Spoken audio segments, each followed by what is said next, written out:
दोस्तों, ये कहानी एक ऐसी लेडी टीचर की जो अपने एक स्टूडेंट के प्यार में पड़ जाती है और उसे पाने के लिए वो किसी भी हद तक जा सकती है। ये स्टूडेंट इस टीचर को बिल्कुल भी पसंद नहीं करता है क्योंकि इसकी ऑलरेडी एक गर्लफ्रेंड है। लेकिन ये लेडी टीचर इस लड़के को अपने वश में करने के लिए क्या क्या दावपेच खेलती है, चलिए देखते हैं। तो कहानी की शुरुआत होती है एक प्यारी सी स्टूडेंट जेमी को दिखाते हुए, जो अपनी क्लास टीचर को एक गिफ्ट देती है क्योंकि आज उनका कॉलेज में आखिरी दिन था। जेमी टीचर से पूछती है कि आपकी जगह अब कौन यहाँ पे आने वाला है। इस पर वो उसे बताती है कि अब तुम सभी बच्चों को पढ़ाने के लिए टीचर मॉली आने वाली है, जो कि बहुत ही इंटेलिजेंट और काफी अच्छी है। अब ये दोनों बात कर ही रही होती है कि इतने में ही यहाँ मॉली भी आ जाती है, जिसे प्रिंसिपल पूरा कॉलेज दिखाती है। तभी मॉली की नजर ग्राउंड में खेल रहे एक लड़के डैनी पर पड़ती है, जिसे देखते ही वो उस पर फिदा हो जाती है। लेकिन वो ये नहीं जानती थी कि डैनी जेमी का बॉयफ्रेंड है और ये दोनों एक ही क्लास में पढ़ते हैं। इसके बाद हम डैनी को जेमी के साथ देखते हैं, जहाँ ये दोनों अपनी आने वाली रिलेशनशिप एनिवर्सरी को लेकर काफी एक्साइटेड थे क्योंकि इस दिन ये दोनों पहली बार इंटीमेट होने वाले थे।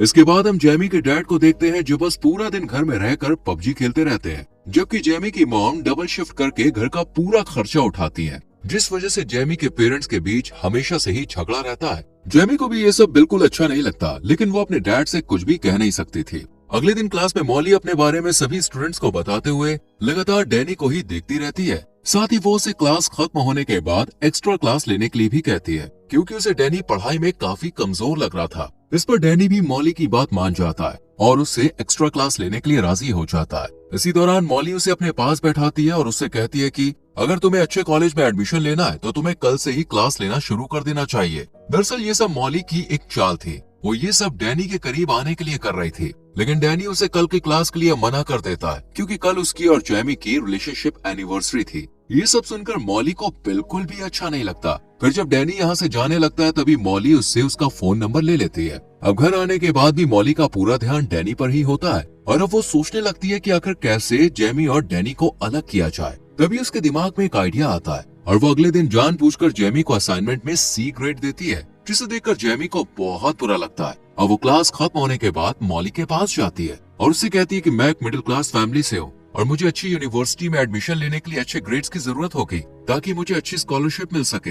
इस पर मॉली उसे कहती है कि अगर तुम्हें अच्छे ग्रेड्स चाहिए तो कल दोबारा इस असाइनमेंट को रेडी करके लेके आना, जिससे मैं तुम्हें अच्छे ग्रेड दे सकूं। ये सुनकर जेमी मॉली को अपनी एनिवर्सरी के बारे में बताती है, जो कि आज ही थी। तभी मॉली उससे पूछती है कि तुम्हारे लिए इन दोनों में से क्या जरूरी है, एनिवर्सरी मनाना या अच्छे ग्रेड हासिल करना। इस पर जेमी कोई जवाब नहीं देती और यहाँ से चली जाती है। इसके बाद वो डैनी से मिलती है और उसे सारी बात बताती है। साथ ही आज रात के लिए उससे माफी भी मांगती है क्योंकि उसे अच्छे ग्रेड लाने के लिए आज इस असाइनमेंट को पूरा करना था। लेकिन डैनी आज की रात उसके नजदीक आना चाहता था, इसलिए वो गुस्से में यहाँ से चला जाता है। थोड़ी देर बाद मॉली डैनी के पास आती है और उसे अपने साथ डिनर करने के लिए कहती है, जिसके लिए वो मान जाता है और दोनों एक रेस्टोरेंट में पहुंच जाते हैं, जहाँ मॉली डैनी से उसकी लव लाइफ के बारे में पूछती है। तब वो थोड़ा हिचकिचाते हुए उसे बताता है कि अभी तक जेमी और उसके बीच कुछ भी नहीं हुआ है क्योंकि जेमी अभी इन सब चीजों के लिए रेडी नहीं है। ये सुनकर मॉली समझ जाती है कि डैनी को आखिर क्या चाहिए, इसलिए वो उसके करीब आने की कोशिश करती है, लेकिन डैनी उस पर ज्यादा ध्यान नहीं देता है और अपने घर चला जाता है। अगले दिन जेमी डैनी से मिलती है तो वो उससे कल रात के बारे में पूछती है कि आखिर कल रात को वो कहाँ था। इस पर डैनी उससे झूठ बोलते हुए कहता है कि मैं अपने दोस्तों के साथ था। जेमी को ये सुनकर बहुत बुरा लगता है क्योंकि डैनी के दोस्तों ने उसे पहले ही बता दिया था कि वो कल रात उनके साथ नहीं था। इसके बाद हम दोनों को एक पार्टी में देखते हैं, जहाँ जेमी की खूबसूरती देख डैनी अपने आप को कंट्रोल नहीं कर पाता और उसे एक रूम में ले जाता है, जहाँ वो उसके करीब आने की कोशिश करता है, पर जेमी उसे बीच पे ही रोक देती है, जिस वजह से डैनी का पूरा मूड खराब हो जाता है और वो यहाँ से चला जाता है। वहीं दूसरी तरफ मॉली अपनी कार को खुद ही खराब करके उसे ठीक करने के लिए डैनी को बुलाती है। डैनी यहाँ आकर उसकी कार को ठीक कर देता है, लेकिन कार को ठीक करने की वजह से उसके हाथ खराब हो जाते हैं। ये देखकर मॉली उसे अपने घर ले जाती है और एक टॉवल से खुद उसके हाथ साफ करती है, साथ ही उसके करीब आने की कोशिश करती है। डैनी भी इस बार अपने आप को कंट्रोल नहीं कर पाता क्योंकि अब सारी हदें पार हो चुकी थी और अब दोनों अच्छे से इंटीमेट हो जाते हैं। अगले दिन जब जेमी कॉलेज में जाती है तो मॉली उसे एक बार फिर से असाइनमेंट में सी ग्रेड देती है, जिसे देखकर जेमी को समझ नहीं आता कि आखिर वो उसके साथ ऐसा क्यों कर रही है, जबकि उसने तो इस बार बहुत ही अच्छा असाइनमेंट रेडी किया था। इसी दौरान जेमी की नजर एक खाली क्लासरूम में पड़ती है, जहाँ मॉली और डैनी अकेले बैठे हुए थे। ये देखने के बाद जेमी को अब डैनी पर शक होने लगता है इसलिए वो क्लास खत्म होने के बाद उसका पीछा करती है और देखती है कि डैनी मॉली के घर जा रहा है। और जैसे ही वो घर के अंदर चला जाता है, जेमी खिड़की की मदद से अंदर झांकने की कोशिश करती है, जहाँ उसे मॉली और डैनी एक दूसरे को किस करते हुए दिखाई देते हैं। अब जेमी समझ चुकी थी कि डैनी उसे धोखा दे रहा है, इसलिए वो रोते हुए वहाँ से चली जाती है। लेकिन उसे जाते हुए डैनी देख लेता है और उसके पीछे जाने लगता है। हालांकि मॉली उसे रोकने की कोशिश करती है, लेकिन वो नहीं रुकता और जेमी के पास पहुंचकर उससे माफी मांगने लगता है। साथ ही अगली बार ऐसा कुछ न करने का वादा भी करता है। ये सुनकर जेमी भी उसे माफ कर देती है, जिसके बाद रात में डैनी के पास मॉली का मैसेज आता है, लेकिन वो उसका रिप्लाई नहीं करता और अगले दिन कॉलेज में भी उसे पूरी तरह से इग्नोर करता है। खुद को इग्नोर होता देख मॉली अब काफी परेशान हो जाती है और वो समझ जाती है कि जरूर जेमी को इन दोनों के बारे में पता चल गया है, इसलिए वो अच्छा बनने के लिए जेमी को आज A ग्रेड देती है। इस पर जेमी उसे कहती है कि तुम ये मत समझना कि A ग्रेड मिलने की वजह से मैं तुम्हें माफ कर दूंगी।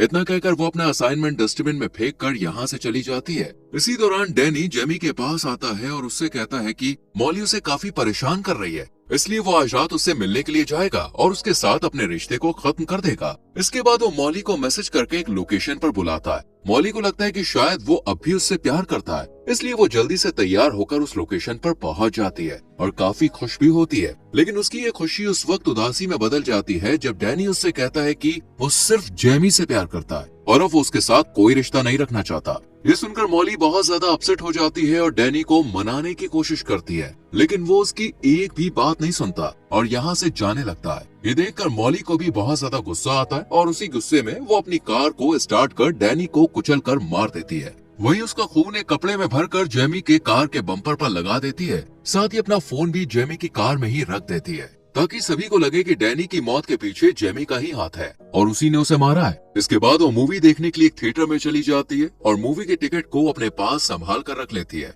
जिससे वो पुलिस को ये दिखा सके कि जिस वक्त डैनी का एक्सीडेंट हुआ था उस वक्त वो थिएटर में मूवी एंजॉय कर रही थी। फिर हम मॉली को ऑनलाइन एक मैकेनिक को ढूंढते हुए देखते हैं, जिसे वो काफी सारे पैसे देकर अपनी कार को ठीक करने के लिए कहती है। साथ ही इस बारे में किसी को भी ना बताने के लिए कहती है। वहीं दूसरी तरफ पुलिस को जब डैनी की डेड बॉडी के बारे में खबर मिलती है तो पुलिस फौरन लोकेशन पर पहुंच जाती है और इस बात का पता लगाने की कोशिश करती है कि आखिर डैनी की इस हालत का जिम्मेदार कौन है। इधर जेमी को भी अब उसकी एक दोस्त डैनी की मौत के बारे में बता देती है, जिसे सुनते ही वो भागकर पुलिस स्टेशन पहुंच जाती है और पुलिस को बताती है कि उसे अपनी क्लास टीचर पर शक है, क्योंकि कुछ दिनों से मॉली और डैनी का अफेयर चल रहा था और कल रात वो मॉली से मिलकर सब कुछ खत्म करने वाला था। इसके बाद पुलिस देर न करते हुए मॉली के घर पूछताछ के लिए पहुंच जाती है, जहां वो उन्हें झूठ बोलते हुए कहती है कि हमारे बीच ऐसा कभी कुछ हुआ ही नहीं था, डैनी को मैं सिर्फ एक अच्छा स्टूडेंट समझती थी। साथ ही वो पुलिस को मूवी की टिकट भी दिखाती है और अपने चोरी हुए फोन के बारे में भी बताती है, जो कि असल में उसने खुद ही जेमी की कार में रखा था।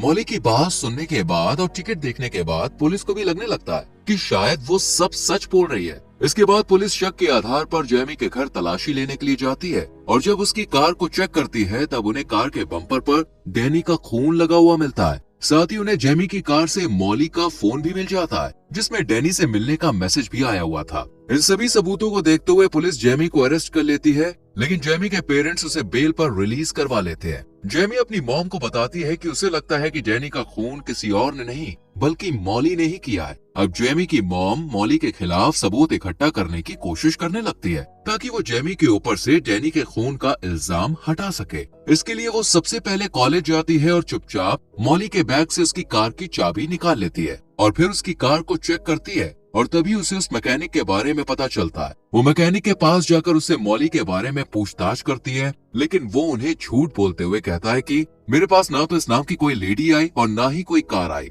ये सुनकर जेमी की मॉम काफी परेशान हो जाती है और वो उदास होकर यहाँ से जाने लगती है कि तभी उनके पास मैकेनिक की एक एम्प्लॉय आती है और सारा सच बता देती है कि किस तरह मॉली ने काफी सारे पैसे देकर अपनी कार को ठीक कराया है। जेमी की मॉम जब उसे पुलिस के सामने यही सच बताने के लिए कहती है तो वो इसके लिए मना कर देती है, क्योंकि मैकेनिक उसे जॉब से निकाल देता और ये जॉब उसके लिए बहुत जरूरी थी। इसके बाद जेमी की मॉम घर आकर अपने हस्बैंड से इस बात को शेयर करती है और जेमी भी चुपचाप उनकी बातें सुन लेती है और वो अपनी मॉम से मॉली के घर जाने के लिए कहती है, पर वो उसे मना कर देती है क्योंकि उसके पैर में ट्रैकर लगा हुआ था, जो कि पुलिस ने लगाया था, जिससे जेमी कहीं भाग ना सके। हालांकि इस वक्त तो जेमी अपनी मॉम की बात सुन लेती है, लेकिन रात में जब इसके पेरेंट्स सो जाते हैं तब ये अकेले ही मॉली के घर पहुंच जाती है और अपने फोन में रिकॉर्डिंग ऑन कर लेती है ताकि मॉली की सच्चाई रिकॉर्ड हो जाए। लेकिन उसका ये प्लान फेल हो जाता है क्योंकि मॉली को जल्द ही पता लग जाता है कि वो रिकॉर्डिंग कर रही है, इसलिए वो उसके हाथ से फोन छीन लेती है और गुस्से में आकर सारा सच उगल देती है कि हाँ उसने डैनी को मारा है और अब वो जेमी को भी मार देगी। इसके बाद वो जैसे ही चाकू उठाकर जेमी को मारने के लिए आगे बढ़ती है तभी पुलिस वहाँ पे आ जाती है और पुलिस यहाँ आई थी उस ट्रैकर की वजह से। दरअसल जेमी जब अपने घर से बाहर निकली थी तभी पुलिस ने उसके पैर में बंधे ट्रैकर की मदद से उसे ट्रैक करना शुरू कर दिया था, जिसके बाद पुलिस जेमी को रिहा कर देती है और मॉली को अरेस्ट कर अपने साथ ले जाती है। तो दोस्तों अगर आप डैनी की जगह होते तो आप इस टीचर के साथ क्या करते, कमेंट में जरूर बताना। वीडियो पसंद आई हो तो लाइक और शेयर करके हमारे चैनल फिल्म एडिट को सब्सक्राइब करना ना भूले और बेल आइकॉन प्रेस करना। धन्यवाद।